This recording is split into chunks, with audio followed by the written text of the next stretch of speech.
Hi guys, this is Maria and Manos, and you're watching On the Couch with M&M. The show to help you build fun and profitable businesses.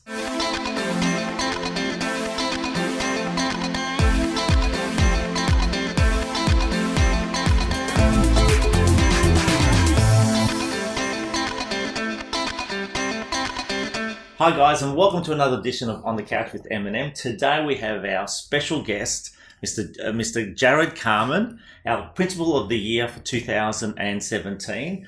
Office of the Year for 2016. You just missed out last year to C&M Residential. Sorry. Did he? There you go. And we're going to be talking everything about building an enterprise. There's certain differences in businesses, and this is an extraordinary journey that you've had, Jared, in building a business. I think Jones has gone through all the stages. You've gone through all the stages of a sales agent, EBU. through to an EBU, through to an enterprise office. And congratulations on all your success. And welcome to the couch. Thanks. Good to be on the couch again. It's good to have you back. Yeah. It's always good to have you back. On the couch. I feel like I'm with a psychologist. It's always actually, yeah. Yes, that's it. Couples cancelling session. But yeah, the roles are reversed. Roles are reversed. Yeah. No, all good. So good to have you back. Thank you. You have grown so much in the last 7 years. Is it 7 years? I've been 5 years with you guys. 5 years. Yeah, 5 years anniversary. Years. Four as a business owner. Just the other week, I think, we had our anniversary. The office had its foot. Yeah. 1st of July was our 4-year anniversary. So it's great timing because we've just passed the financial year. Yeah. And we'll get into some numbers, but it was an extraordinary year for you. And it's not always about numbers, but we want to talk about how do you build a great team? How do you build the culture of selecting the right agents, being disciplined to select the right agents? Because we see your successes because it starts from who joined your business. Yeah. It is that saying, the selection process. Hire slowly and move on quickly. Those that don't fit your culture, and you've mastered that art. Because currently, just to share with the team, you just clocked over $6.5 million in GCI in your 4th year of operation. This is from an absolute cold start. You have multiple $1 million performers, you have multiple 500 plus GCI performers, and you've got up and coming individuals who in their very first year have written $300,000. Okay, that is extraordinary not only in our local marketplace, I would say in the whole of Australia. And it's a huge credit to you because you're leading by example. Although the office is very successful, you're still writing your big numbers. Yep. And you've created an amazing culture that allows people to grow to their full potential, isn't it? Absolutely. Yeah, I don't take credit for that though. We have an amazing culture because of the people that are in it. All I take credit for is that I've been the gatekeeper of who does get in. That's the thing. And we were talking about that before. You know how to say no to people. Yeah, which is hard because I have this deep desire to try and fix everyone and help everyone. Yeah. But yeah, I learnt the hard way in some ways. I just learned I don't want to walk on eggshells. I don't want to have a business where we have someone that infects the space. Yeah. So I'd rather have everyone that gets along. And I'm very particular about choosing the right people that fit the culture now. So the people who are in the business now have to make sure that they're going to get along and they work well together. So tell me, how do you know, like very quickly, give me 2 or 3 tips how do you know? So you're sitting across the couch with Manos and I, we're interviewing to come and join your business. Yep. We've been in real estate for a few years. We've written this many sales. What are a couple of the key questions that you ask? It's going to sound silly, but some of it for me is intuitive. Yeah. It's a lot of intuition and reading signals from people too. For me, I like to take people out on coffee. I like to do that to more see how, and I'm going to give away some of my interview tips, more to see how they interact with other people. Sometimes I've done deliberate things like knock something off the table to see if they help.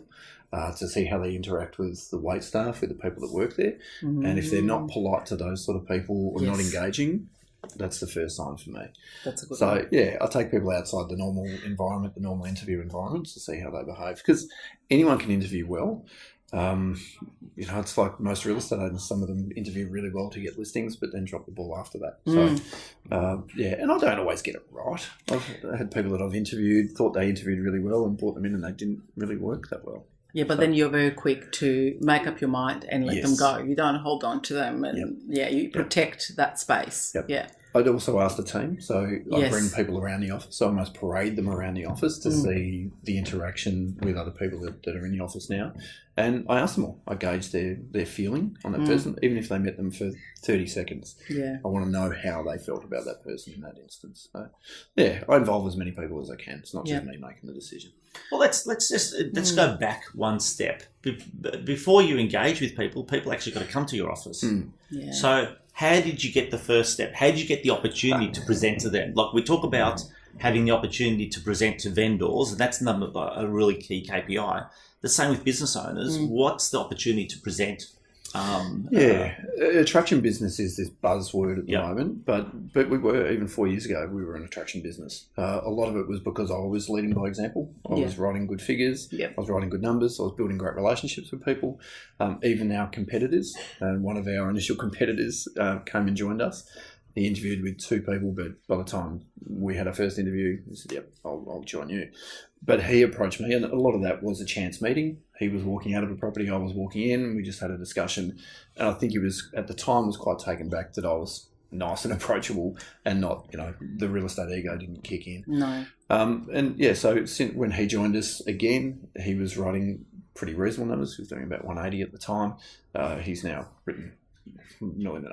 He's killing it. Yeah. $1.5 million, just in case you didn't hear that. And I think I need to put a caveat on this as well, in the sense that a lot of people talk about some offices writing really, really huge numbers. But one key element in those numbers is most of the time the agents have actually ownership in the office. They're directors, or they're 3 or 4 directors within an office writing all this money. You're 100% owner of this business. Now, that may change later if you offer equity share to other people, but currently to get the $6.5 million in GCI plus your rental business on the side as well, it's 100% owned by yourself. Yeah. So there hasn't been that lure of I'll offer you equity to come and join me or anything like that. So, and everyone's obviously extremely happy. Yeah, partly I feel it's because of the business itself, in that it's kind of like a co-op anyway. So the guys have fantastic splits. They have great financial splits, but I'm not the only leader in the building. Everybody is a leader that's there, and they're empowered to be a leader. At times I'm not going to be, on my 100% game, and they step in to lead. So I empower them to do that, and they're entitled to do that. They're allowed to do it. I'm not an alpha male. I'm not, this isn't my show. It's not all about me. If anything, I've cleared a lane for those guys to reach their greatness. And you can tell because they've all grown. Amazingly. Yeah. Yeah, and they have the choice too. If they want to write $1.5 million because they're driven and they want to do that, and they're incredible human beings, fantastic.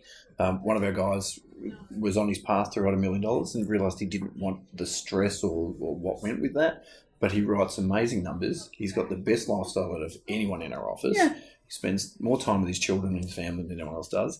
He's taking amazing money home. And he's loving life. So, and I think in real estate, we just used to just throw that $1 million figure around like it's, nothing. And, you've got people that they've got university degrees and they've worked their ass off to get to a level within the corporate sector, 10 years, and they still don't make some of the money. So, good on him for making a choice to say, this is what I want to make, this is the lifestyle that I want to home with my kids, and this is what is enough for me. As long as the service is there to your clients. Everyone's going to have different goals. And that's what I love about real estate. Yeah. You've got the choices. I don't know any other industry that can afford your lifestyle that does. And let's be honest, with very little training, I hope the people outside aren't watching this, but really very little training, someone who can get out there and use their personality to go and sell people's biggest assets. There's no other industry like it. Yeah. So I think we're very fortunate. I feel fortunate that I fell into an industry like that, where hard work is rewarded as well. Yes. And just personality can prevail. And I think it's really important that people know that. You don't have to have a massive personality to be successful in real estate. Structure is really important as well. And that's where some of our guys are amazing. The structure is incredible.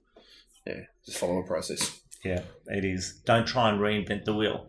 Now, it's not always smooth sailing at the end of the day. And running an organisation your size always has its ups and downs and so forth. So And running a $6.5 million business with now 38 staff members, or 41 staff members, is no easy feat, and it's probably not for everyone.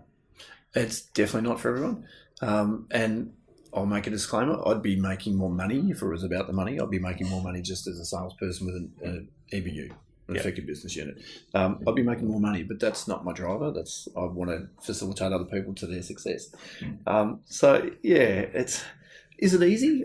I don't find it difficult. The stress sometimes, yes, you've just got to manage that. You've got to be resilient. I look at myself and just think, I'm a very resilient person. That's it. That's my only gift. I'm resilient. I can put up with a lot. But juggling everything, I've obviously got a family with 4 kids and an amazing wife. Without support, you can't get there. I don't do it on my own. I don't. I might look like the front guy, but the people that I work with, the people who I've surrounded myself with, I guess make me look good in a sense. They're incredibly good at their jobs. They're incredibly good at what they do, and we all work together. We all help each other out succeed. Your team camaraderie is probably second to none. The sharing of listings, the sharing of the cross-selling within your organisation is the best of the best that really I would have seen across the country. There's no question about that. We can see it through the interaction of obviously our team here as well, and obviously our proximity. So when you introduce an agent into the organisation, what are the values that you bring to the table? What are your key values that make sure that everyone remains at that? We have 10 written values, and I'm happy to share them with anyone. Helping each other out is one of them. We have to have open, transparent communication. So we do relay each other's offers to each other. It's really important that the vendor is put at top. They win. Always. That's really what it's about. Yeah. It's not about us as agents. Yeah.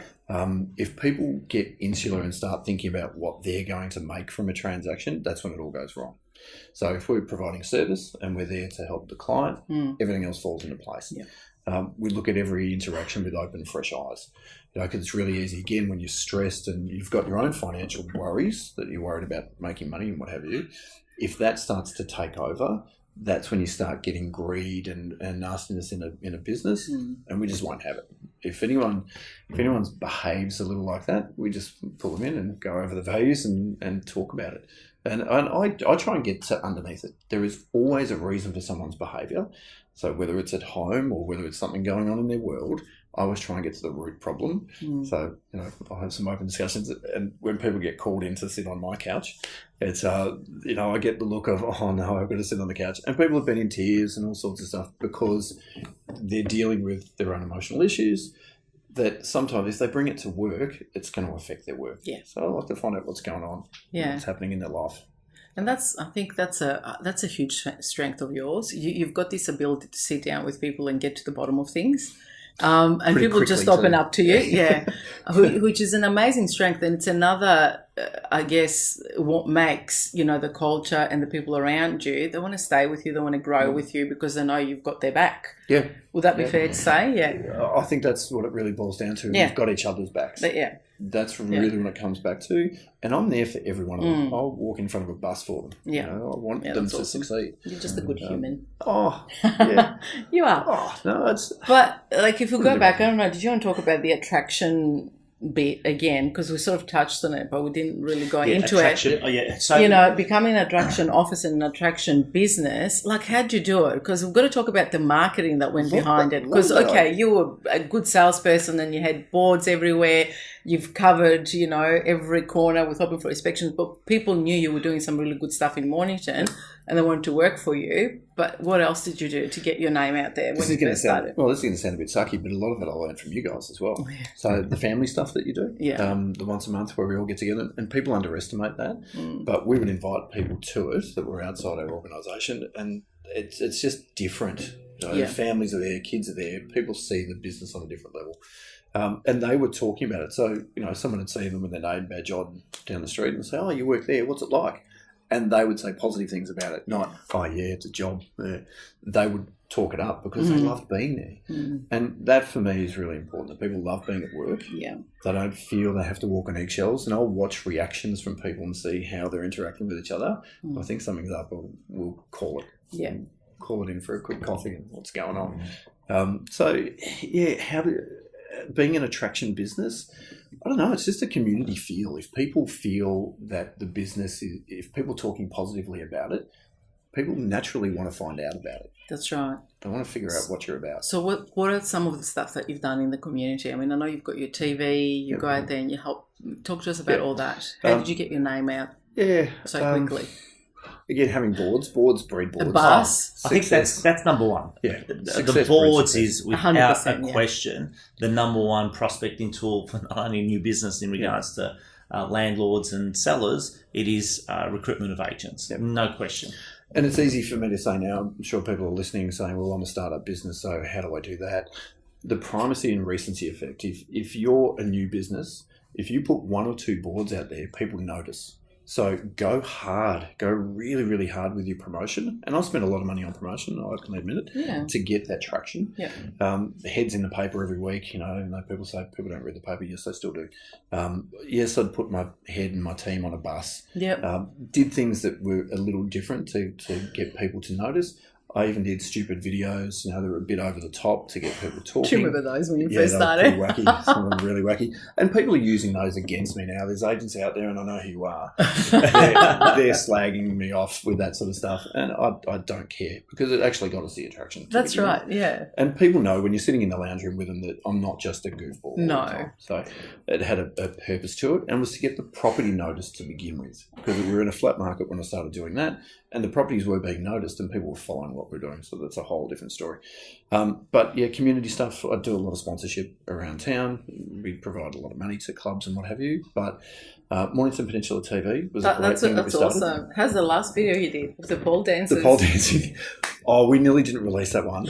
I thought that was sorry, brilliant. ladies. But yeah, I was a bit concerned about that we might get some backlash. But when we really thought about it and the girls that are involved in that, they're beautiful human beings. They're very fit ladies, and they were just all about the fitness, and the bonding together. That had to be shown. And I don't know what I was nervous about. I guess a real estate agent going to see pole dancers. Yeah, I know. We don't have the best name. Yeah, you know, but the girls were brilliant. Then you think putting it together, but it was a great video. It was really well done, and you've done that for a lot of businesses. Yeah. And, you know, I'm sure you do it because you just love to be in the community and you love to give back. But at the same time, they want to give back as well. So you'll be the agent of choice with those businesses. We'd hope so, but that wasn't the real driver. No. It wasn't about reciprocity. It was more, I wanted to support local businesses, some of them who were struggling and weren't getting noticed. Yeah. And social media is a great way of getting a word out there. I wanted to pay it forward to the people who helped me be successful. Yeah. And the community has helped me be successful openly, you know, and I want to help other people grow their businesses. And in doing so, if I get business from it, great. But it just makes me feel good to help other people as well. And I think that's larger as well. That kind of feeds through you. It's not, and I've had can't fake it, can you? No, can't you fake that stuff. I've had PR people ring me about that and say, so what's the business plan and what's your upside to it? And really not trusting the process or not trusting what it's about. And I just say, look, openly, honestly, there is no agenda. Yeah. There's no payments to be made. There's no backhand deals. It's just I pay for all the production to help someone else grow their business. And some of the interaction we've had online has been enormous. And, you know, if I can help businesses... It's just such a win-win-win along the whole equation of it, isn't it? Yeah. Free promotion for people. That's it. So what does the future hold for Mr. Jared Carman? I always say it, Peninsula domination first. We're almost there. Yeah, no, we're getting there. Contentment. That'd be nice. Enlightenment. Just reach enlightenment. No, I would love to grow a business even more and have more people that we bring along the journey, more good people. I have some other businesses as well, as you guys well know. Do a bit of coaching here and there too. I just want to do things I enjoy. I'd love to spend some more time with my family. Yeah. Because I put up 11 years of me working my backside off. Not only is this guy a principal of an office, you know, generating in revenue well over $7 million if you include the property management and managing a team of $4 million producer himself. He's also got a family of 4. Yeah. 4 kids. 4 youngies. I've got a teenager and a toddler now and 2 amazing kids in between as well. So I put it down to the support. put it down to my wife. Yeah. She's amazing. She's incredible. Yeah. I couldn't do a third of the stuff without her. You know, support is everything. She's the calmest person I've ever met. I love being around Sophie. I really do. Yeah, she does have this influence over people. Yeah. She just, it's beautiful. You know, without even saying anything, she just people feel her calmness, and she made me a far better person. I'll openly say that. I say it all the time because I'm a bit of a lunatic. You know, I've got ideas, and I'm like, next thing. I have to calm myself down. And I'll have my hissy fits occasionally. I'm not too erratic, but you know, Sophie has this amazing way of just saying, "Really, you're really thinking that?" Or just she's got this. Bring you back to reality, isn't it? I've mentioned it with you before. The velvet hammer. Yeah, can very softly knock you back and go. The velvet okay, hammer. Right. You made me think. It's a great saying. Yeah, and I think surrounding yourself with people that make you feel like that don't want to argue with you all the time. Yeah. I'm not a conflict guy. I try and avoid conflict as much as possible. Certain times you have to. You're surrounded by it, but if you can find a peaceful resolution to things, of course, everyone wins. Absolutely, 100%. It's the people around me that have helped me. That's it. That's all I put it down to. It's always about the people. Always. We say always that in business, in life, in anything. I'm not sucking up. That includes you guys as well. Thank you. Thank you. Because the people that are above you, I guess, and they say a fish rots from the head. A fish is very healthy from the head as well. Yeah. So if you've got great leadership and you've got people you can call and just sometimes vent to, everyone needs that. Yeah. Yeah. We're all in the same game, you know. So we've got to help each other. So it's. Yeah, it's nice to have mentors, and that's something that I learnt as well. You've got to have mentors in your life. Without a doubt. It's really hard to do it on your own, and you say, I'm doing it on my own. I've got a great team around me, but you can't spread the negativity down. No. So I can't share all my concerns with the team. It can go up, but it can't go down. Yeah, absolutely. Yeah, you're right. But as long as those people, again, don't use that against you or make you feel awkward or make you feel bad about it, I vent to very few people, but they're people that I know kind of cop and take it on board and say, have you looked at it this way? Yeah. Oh, no, I hadn't. Thank you. And I do that for other people That's as well. a key lesson there, it is. Going up instead of going down. It's a key lesson. The energy that we bring to the table in our own offices is going to be have a direct impact to the success of that office. So. Very good. Got to protect the people around you. That's it. Awesome. We could sit here talking for another hour and a half, maybe. Yeah, make sure we take some of those for the kids. M&Ms. He's going to eat them on the way. Subliminal message in there. So, JC, thank you so much for joining us again on the couch. We always love having you, let alone on the couch whenever we see you. So thanks for asking me. All good. No, appreciate it. Thank you. I love what you're doing too. And congratulations on an amazing journey. Oh, I think I'd like to take the opportunity to congratulate the team because they're an amazing bunch of people. And you know, my name's on the door, but they're the ones that are making it a success. Awesome. They're all doing a great job. They sure are. Thanks. Thank guys, you. And if it's okay, if people want to get in contact with you, absolutely, bring it on. Go to Eview, Mornington Peninsula, click on the link. You can find Jared, and of course, Jared obviously offers his services as coaching as well. So, we'll put the link below. Yeah, we'll put the link below. Cool. Yeah. Very good. Thanks Thank you for guys watching. for joining us, and we'll see you next week. Cheers.